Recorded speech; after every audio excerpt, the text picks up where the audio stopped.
தபால் அலுவலகம் மூலம் பல்வேறு சேமிப்பு திட்டங்கள் செயல்படுத்தப்பட்டு வருகிறது. இதன் மூலம் மக்கள் சிறு சேமிப்பு செய்வதன் மூலம் பெரும் நிதியை திரட்டவும் முடியும்.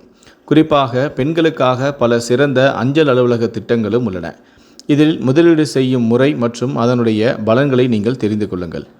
மகிழா சம்மான் சேமிப்பு சான்றிதழ் திட்டம். இது அஞ்சல் அலுவலகத்தால் நடத்தப்படும் பெண்களுக்கான சிறப்பு திட்டமாகும். பெண்கள் குறுகிய காலத்திற்கு இதில் முதலீடு செய்தாலும் நல்ல லாபத்தையும் ஈட்டலாம்.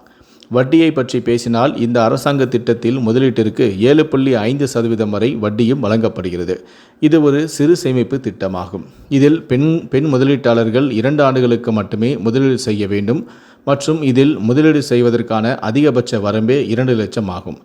இது 2023இல் மத்திய மோடி அரசாங்கத்தால் தொடங்கப்பட்டது மற்றும் அதனுடைய நன்மைகள் காரணமாக இது குறுகிய காலத்திலேயே தபால் அலுவலகத்தின் மிகவும் பிரபலமான திட்டங்களில் ஒன்றாக மாறியுள்ளது. அரசு நடத்தும் இத்தகைய தபால் நிலைய திட்டங்கள் பெண்களை தன்னம்பிக்கை கொண்டவர்களாக மாற்றுவதில் முக்கிய பங்காற்றுகின்றன.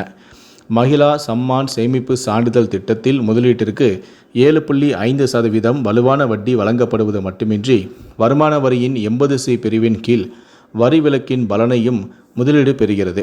இந்த திட்டத்தின் மற்றொரு சிறப்பு என்னவென்றால் 10 வயது அல்லது அதற்கும் குறைவான பெண் குழந்தைகளும் கணக்கை தொடங்கலாம். இந்த திட்டத்தில் பெறப்பட்ட வட்டியை கணக்கிட்டு பார்த்தால் 2 ஆண்டுகளுக்கு முதலீட்டுக்கு 7.5% வட்டி வழங்கப்படுகிறது.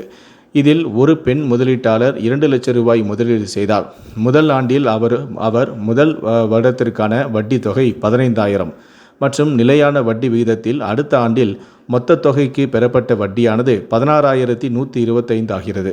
அதாவது 2 ஆண்டுகளில் வெறும் 2 லட்சம் முதலீட்டின் மொத்த வருமானமானது 31,125 ஆகிவிடும். இது பெண்களுக்கு நல்லதொரு திட்டமாகும்.